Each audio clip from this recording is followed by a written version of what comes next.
Do you think Dyson spheres are scientifically possible to build, even if a civilization develops immensely?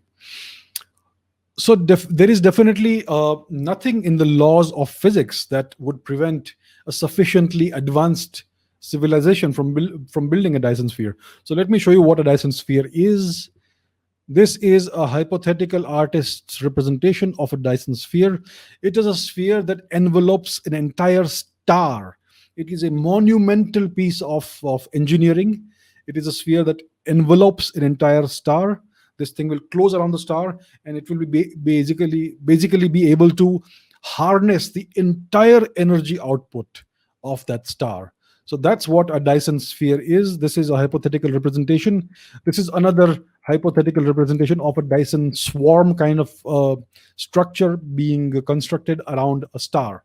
So the objective of such a hypothetical structure is to harness the total energy output of a star. So you would need to be a very advanced civilization to be even able to think of constructing something like that.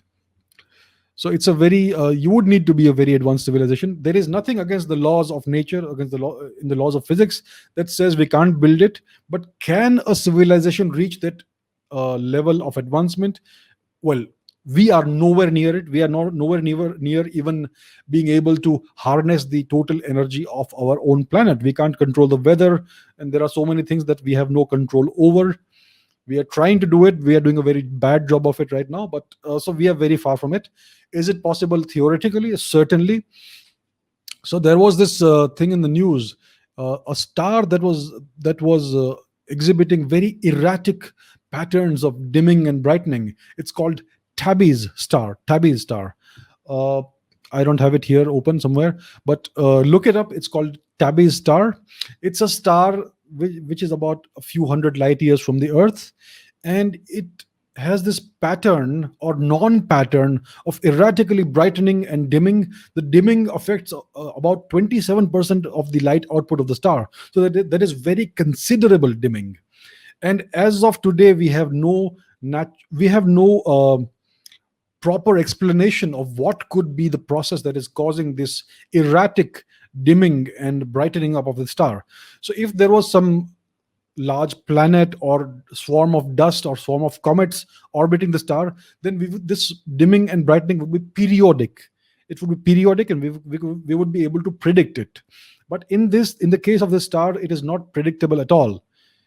In 2017 or 18, these events were very the brightening and dimming was very marked, very noticeable. Right now, it's not there much at all. So it is a very erratic pattern. And some people have hypothesized that somebody is building a Dyson sphere or Dyson swarm or Dyson ring around this particular star.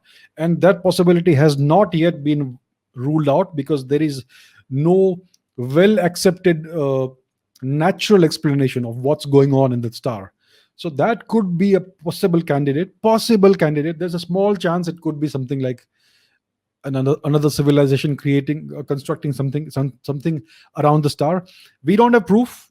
It's a hypothetical possibility, but it is certainly a possibility that is being considered. So that's the deal. It could be possible, but we have never observed any real evidence. This is possible, tentative, perhaps evidence that perhaps something like that may be going on, but perhaps there is a natural explanation too that we are still not able to figure out. So yes, it is a possibility, but it is not anywhere near to possible for us, because we are still so underdeveloped technologically as a species. But theoretically, yes, definitely possible.